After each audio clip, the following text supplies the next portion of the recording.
ہمارا آج کا موضوع اصلاح معاشرہ. مفتی محسن الزمان ہمارے ساتھ موجود ہیں.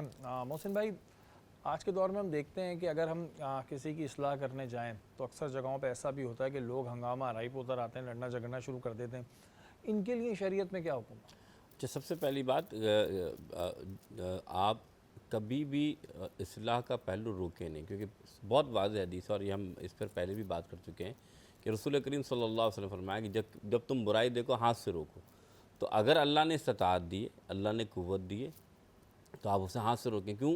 یاد رکھیں رسول اللہ کی ایک اور حدیث جو حبیب صدیق تعالیٰ عنہ اس سے روایت فرماتے ہیں. آپ فرماتے ہیں کہ جہاں ظلم ہو رہا ہو اور تم جانتے ہو یہ ظالم ہے اور تم اسے نہیں روکتے تو عنقریب اللہ تمہیں عذاب میں مبتلا فرما دے گا. یعنی آپ کے پاس قوت ہے، طاقت ہے، آپ بولتے ہیں یار میں خامخواہ کیوں پڑھوں، حالانکہ آپ کے اندر وہ طاقت ہے کہ آپ روک سکتے ہیں. ایک تو ہوتا ہے کہ جس کے اندر طاقت ہی نہیں ہے وہ کچھ نہ کر پائے، لیکن پھر بھی آپ اس کو اگنور کرتے ہیں کیونکہ اللہ نے تو آپ کو نائب بنا کر بھیجا نا. آپ کے لیے فرمایا کہ آپ بہترین امت ہیں، اچھے کام کرتے ہیں، برے کام سے روکتے ہیں، لیکن پھر بھی آپ نہیں روک رہے. تو پہلے تو حکم آیا کہ ہاتھ سے روکو. پھر اگر آپ میں قوت نہیں فلاں نہیں تو پھر فرمایا کہ زبان سے کہو. پھر فرمایا نہیں ہے تو پھر دل میں برا جان، ذالک ضعف الایمان. تو ایسا نہیں ہے کہ اگر آپ وہاں پر لوگ آپ کو لگتا ہے شریر ہیں، آپ سے وہ لچ پڑیں گے. تو اگر قوت ہے تو روکیں، نہیں قوت ہے تو کیٹیگری بتا دیے، زبان سے سمجھا دیں. نہیں سمجھ سکتے، آپ کو پتا کہ یہ مجھ پر ہی حملہ ہو جائیں گے، مجھے نقصان پہنچا دیں یا میرے ساتھ میری فیملی کے ساتھ کوئی برا کر دیں گے، تو آپ برا تو مانیں، ساتھ تو نہ دیں. لیکن ہوتا یہ کہ میں نے اکثر دیکھا ہے کہ لوگ کھڑے ہو جاتے ہیں اور ہجوم میں یا تو ویڈیو بنا رہے ہوتے ہیں یا دیکھتے ہیں اب کون کس کو مارے گا. بالکل ایسا ہی ہے. تو یہ جو ہمارا فطری عمل ہے کہ ہم انٹرٹین کرنے لگے ہیں اس لڑائی کو، جبکہ حکم یہ ہے کہ جب دو مسلمان لڑ رہے ہوں تو وہ ان کی صلح کرائی جائے. آپ کو معلوم ہوگا کہ معراج جس رات شب قدر تھی تو اللہ کے رسول کو وہ تاریخ اور دن بھی معلوم تھا، لیکن حضور جب باہر نکلے تو دو مسلمان آپس میں لڑ رہے تھے. تو اللہ نے یہ جو معاملہ تھا جس کی وجہ سے اللہ نے حضور کو یہ بھلا دیا کہ کس دن شب قدر ہے. تو معلوم یہ چلا کہ جب ایک مسلمان یا کوئی بھی آپس میں جب لڑتے ہیں تو وہاں پر نوست ہوتی ہے، وہاں معاملات خراب ہوتے ہیں. اور سب سے بڑی بات کہ یاد رکھیے گا کہ اللہ تعالیٰ نے، اللہ کے پیارے نبی صلی اللہ علیہ وسلم نے فرمایا کہ جب چار چیزیں دیکھو تو سمجھ جانا کہ انسان جو ہے وہ برائی کی طرف جا رہا ہے اور اس کے لیے لازم ہے کہ اپنے آپ کو وہ کیا کرے، کیا اپنے آپ کو اپنی فکر کرے جس دور میں وہ موجود ہے. پہلا انہوں نے فرمایا جب اللہ اور اس کے رسول کی اطاعت کے بجائے مال کی اطاعت ہو، یعنی کہ ہم اللہ کی اطاعت کو بھول جائیں، اللہ کے رسول کی اطاعت بھول جائیں، جو ہمیں مال دے رہا ہے یعنی مالک جیسا وہ کہیں ہم وہ کرنا شروع کر دیں، بھلے اس میں اللہ اس کے رسول ان کی حکم عدولی ہوگی. تو فرمایا جب ایسا معاشرہ پیدا ہو جائے تو سب سے پہلے اپنی فکر کرنا کہ تمہارا کیا حال ہونے والا ہے. تو پہلی علامت یہ بتائی. دوسری بیان جو فرمائی وہ یہ بتائی کہ تم مال کے ساتھ ساتھ خواہشات کی پیروی کرنے لگ جاؤ. آج اگر ہم دیکھیں کہ ہماری خواہشات جائز ہو یا ناجائز ہو، ہمیں یہ فکر نہیں ہے کہ پیسہ حرام کے ذریعے آئے گا یا حلال کے ذریعے آئے گا، مال آنا چاہیے. ہم جو کام کر رہے ہیں وہ اللہ اس کے رسول کی نگاہ میں جائز نہیں جائز، لیکن میری خواہش پوری ہو رہی ہے، میرا نفس راضی ہو رہا ہے تو میں اس کی پیروی میں لگاؤں، نہ کہ اللہ کے رسول کی یا اللہ کے اطاعت کی لگاؤں. دوسری یہ علامت ہوگی جس معاشرے میں آپ رہ رہے ہوں تو وہاں پر بگاڑ پیدا ہونے کی. تیسری بتایا گیا کہ جب دنیا کو آخرت پہ ترجیح دی جائے، یعنی کہ دنیاوی کاموں میں زیادہ لگ جاؤ، مرنے کے بعد دیکھیں گے اور آخرت کی کیا فکر کرنا، جھوٹ بولنے سے کچھ نہیں ہوتا، رشوت لینے سے کچھ نہیں ہوتا. وہ دنیا کے جتنے بھی معاملات ان کو ترجیح دے آخرت کے اوپر. فرمایا تب بھی سمجھ جانا یہ تیسری علامت ہے کہ جو معاشرہ ہے تمہارا وہ بہت بگاڑ والا ہے. پھر چوتھی بات فرمائی کہ جب ہر بندہ اپنی رائے کو دوسرے سے زیادہ ترجیح دے اور بہتر سمجھے کہ بھائی جو میں نے کہہ دیا نا وہی ہے حق، تم بھلے کتنے اچھے ہو. اچھا محسن بھائی، کئی دفعہ ایسا ہوتا ہے کہ آپ کسی کی اصلاح کرتے ہو لیکن اصلاح وہ تنقید میں اس طرح بدل جاتی ہے کہ سامنے والا اس اصلاح کو تنقید کے طور پہ لیتا ہے اور پھر وہ آرگیومنٹ کرتا ہے. جب وہ آرگیومنٹ کرتا ہے تو سامنے والا بھی ظاہر ہے آرگیومنٹ کرے گا، کیونکہ اگر کوئی غلط بات کر رہا ہے تو اس کا آرگیومنٹ بنتا ہے. ایسا نہیں ہے کہ وہ غلط بات کر رہا ہے اب ہاں میں ہاں ملاتے رہیں، تو پھر وہ تنقید برائے تنقید والا ماحول ہو جاتا ہے. ایسی صورت میں کیا کریں؟ تنقید برائے تنقید اور تنقید برائے اصلاح میں کیسے فرق کریں؟ دیکھیں دو باتیں، یہ بہت اچھے آپ نے سوال میں جواب دے دیا.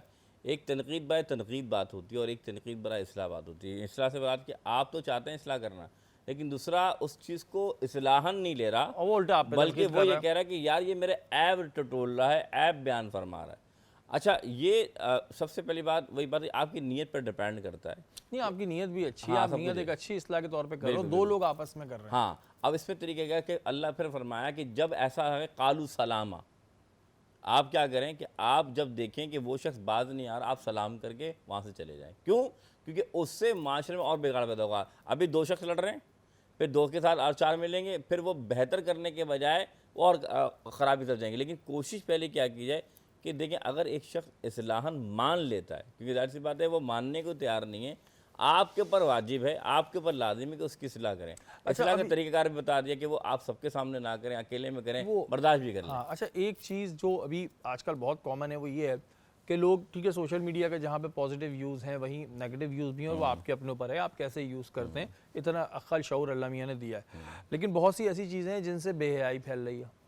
اب جب آپ اس کے خلاف آواز اٹھاتے ہیں تو الٹا یہ شروع ہو جاتا ہے کہ بھائی آپ سے یا تو یہ نہیں ہو رہا ہے، آپ اس سے جل رہے ہو، آپ حاسد ہو، اس طرح کے لقب آنے لگتے ہیں. تو محسن بھائی پھر جو بے حیائی پھیل رہی ہے اس کو پھر کیسے روکیں؟ دیکھیں یہ بات آپ نے بہت زبردست کہی، لیکن شہری بھائی بات یہ ہے کہ آپ کا کام کیا ہے. دیکھیں حدیث پاک صلی اللہ علیہ وسلم میں اللہ تعالیٰ نے فرمایا کہ میرے نبی علیہ السلام کی زندگی کو اگر آپ اٹھا کر دیکھیں، جب حضور نے فرمایا کیا کہ کہو لا الہ الا اللہ، تو دو قومیں آباد ہو گئیں، ایک نے مانا اور ایک نے نہیں مانا. اللہ کے رسول صلی اللہ علیہ وسلم کے زمانے کے اندر کیا تمام کائنات یعنی دنیا یہ مسلمان ہو گئی؟ نہیں ہوئی. لیکن رسول اللہ صلی اللہ علیہ وسلم کا اگر مکی اور مدنی دور دیکھا جائے، اللہ کے رسول نے کبھی بھی اپنے کام کو، اپنے دین کے پیغام کو جو اللہ نے انہیں آخری نبی بنا کر بھیجا، کبھی نہیں روکے. جب آپ نے فرمایا قولوا لا الہ الا اللہ، کہو اللہ ایک ہے، تو ہر ایک نے نہیں مانا. جنہوں نے مانا تو وہ مسلمان کا ایمان والے کہلائے، اللہ کے رسول کے پیارے کہلائے. لیکن محسن بھائی اب کنفیوژن یہ ہو رہی ہے کہ ابھی آپ ہی نے تھوڑی دیر پہلے کہا کہ اگر کوئی بندہ اس کو اصلاح کے طور پہ نہیں لے رہا، تنقید کے طور پہ لے رہا ہے، تو اس سے دوری پکڑ لو کہ اس کو آپ کہیں گے بھائی السلام علیکم، وعلیکم السلام. اب ہم دیکھ رہے ہیں ہمارے معاشرے میں بے حیائی پھیل رہی ہے اور ہم اس کے خلاف اگر آواز اٹھاتے ہیں تو ہم پہ تنقید ہو رہی ہے. تو کیا ہم اپنے اس کام کو جاری رکھیں یا پھر ہم سلام کر کے اپنا رستہ بدل لیں؟ یہ بات ہی سمجھانا چاہ رہا ہوں. رسول اللہ صلی اللہ علیہ وسلم نہیں برسائے گئے طائف کے میدان میں، آپ کو معلوم ہوگا. میں اس بات کا مختصر جواب دے دیتا ہوں کہ دیکھیں جب آپ کو معلوم چل رہا ہے کہ یہ شخص جس کو ہم اصلاحاً بتا رہے ہیں، سمجھا رہے ہیں، آپ کا کام ہے پیغام دے دینا، آپ کا کام ہے حق پہنچا دینا، وہ آپ نے پہنچا دیا. اب اس کا ماننا نہ ماننا اس شخص کا کام ہے. اگر آپ پہنچا دیتے ہیں تو آپ کل روز محشر یہ کھڑے ہو کے کہہ سکتے ہیں مولا میں نے تو اپنے ذمہ داری قائم کی اور میں نے کیا. جیسے رسول اللہ صلی اللہ علیہ وسلم طائف کے میدان میں پتھر بھی کہے، سب کچھ کیا، اور جب آخری خطبہ ہوا فرمایا کہ کالے کو گورے پہ، گورے کو کالے پہ، نہ عربی کو عجمی پہ، تو اللہ کے رسول نے فرمایا کہ اللہ آج میں نے تیرا دن پہنچا دیا. تو معلوم ہی چلا اللہ کے رسول نے اپنا حق ادا کر دیا. اب ہمارا فرق بنتا ہے کہ وہ بات پہنچائیں آگے تک. تو جو کام آپ کے ذمہ ہے وہ پورا کریں. جو لوگ ایسی چیزیں دیکھتے ہیں کہ جو کہ معاشرے میں ایک بگاڑ پیدا کر جی جی اور وہ خاموش ہیں جبکہ وہ زبان سے روکنے کی طاقت رکھتے ہیں. چلے ہاتھ سے میں کہتا ہوں کہ نہیں روک سکتے، دل میں برا مان رہے ہیں، لیکن زبان سے بولنے کی بھی طاقت رکھتے ہیں. وہ آپ والی بات میسج پہنچا سکتے ہیں. اگر وہ اپنا میسج بھی نہیں دے رہے ہیں اس ڈر سے کہ یار مجھے کیا پڑی ہے، تو کیا انہیں اس کا جواب دینا پڑے گا کہ تمہارے سامنے ایک غلط کام ہو رہا تھا، تم نے میسج کیوں نہیں دیا اپنا؟ صرف جواب دینا نہیں پڑے گا. میں مستند حدیث آپ کو بیان کرتا ہوں. اس نے فرمایا اللہ انہیں دنیا میں ہی عذاب دے دے گا. جن کو طاقت ہے، جن میں قوت ہے، وہ ہاتھ سے بھی روک سکتے ہیں اور زبان سے، اگر ہاتھ بھی نہیں زبان سے بول سکتے تھے، لیکن وہ اصلاح کہہ لیں یار وہ سمجھا نہیں رہے کہ بھائی یہ کام مت کرو یار.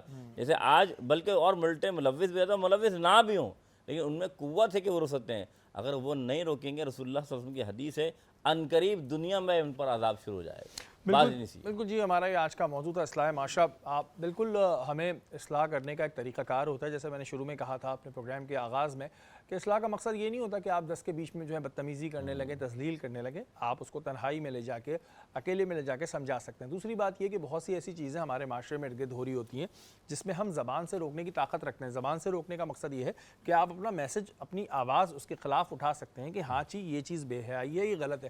لیکن بہت سے لوگ یا تو خوش آمد میں یا اس چکر میں کہ یار ہم اس پھڈے میں نہیں پڑنا چاہتے، وہ یہ نہیں کرتے. جب اگر آپ نہیں کریں گے تو اس کا کیا گناہ ہے وہ مفتی محسن صاحب نے آپ کو بتایا.